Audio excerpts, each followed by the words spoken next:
Okay, topic of today's discussion in histology is the parathyroid gland, another endocrine gland.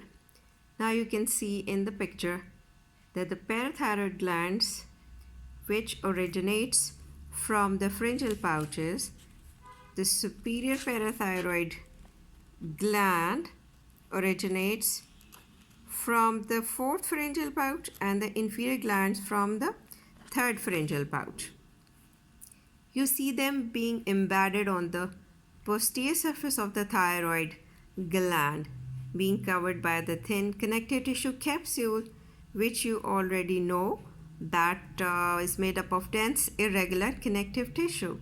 Now what this parathyroid hormone has to do in your body, it has to regulate the blood calcium levels. So it has basically major three targets in your body. The osteoblast, on which they act to stimulate osteoclast in the bone for the resorption of the calcified bone matrix, and in this way they release calcium, increasing in your blood. The second, they have to effect on the kidneys, in which the distal convoluted tubules, on which this parathyroid hormone acts to stimulate calcium resorption. The third thing, it has to act on your small intestine by stimulating vitamin D activation, leading to the calcium absorption. So in this way, this parathyroid hormone, the endocrine gland, it has to act on your bones, on your kidneys, and through your small intestine maintains the blood calcium level. So they act as an antagonist to that of the calcitonin of your thyroid hormone. Let's now see the histological picture of it so that you can get the real image. Now we see on the above picture the parathyroid gland being embedded on the posterior surface of the thyroid. In thyroid you are able to see the thyroid follicles. Now in this parathyroid gland, the capsule is definitely around there, sending septa inside to convert it to lobules. And the third thing, you see inside the capillaries over there as being endocrine, so needs vascularity to get the hormones into the blood. The hormone parathyroid is being produced from the cells of its parenchyma.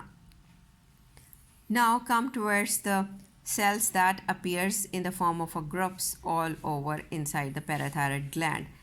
These are called as the chief cells or the principal cells. They produce the parathyroid hormone. How they appear? Now you can see the lower part of this page, the chief cells or principal cells. They have got the larger size nucleus and a thin rim of cytoplasm around.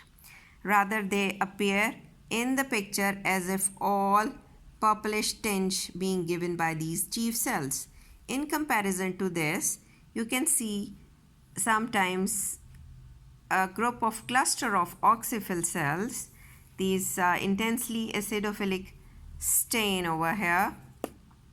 These are the groups or clusters of this oxyphil cells, a smaller size nucleus, or you could see this nucleus to cytoplasmic ratio, the larger size cytoplasm, intensely acidophilic due to extensive mitochondria inside.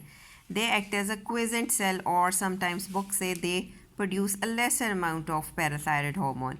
These all are chief cells, and this cluster sometimes may be present as a single cell, but usually in a cluster if you find them in a form of groups. They are oxyphil cells.